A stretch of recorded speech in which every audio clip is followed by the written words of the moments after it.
And I've always been a Christian. I was raised a Christian from the time I was a little bitty kid. I was baptized as a child and spent my entire life in the church. I was raised in Houston. My mother and I would go ride the bus to Presbyterian Church in downtown Houston because we didn't have a Presbyterian church in our neighborhood. We finally got one, and we finally started going there.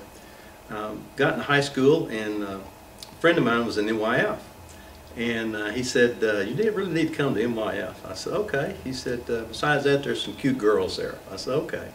And so I didn't know at the time, but one of them just moved to Houston, and it was the preacher's daughter, so I got to meet her.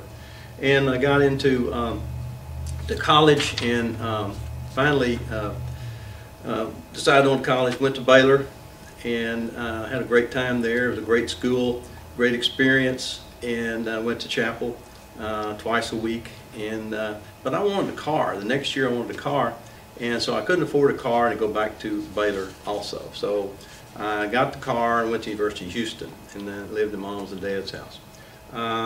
At that time, I got into a fraternity and joined a band, and we played on Freeport Beach, and that's kind of the wild side of my life. And so went through that, and then several years went by of doing that, and finally got into a class, a geology class at the University of Houston, and guess what? The preacher's daughter was in there.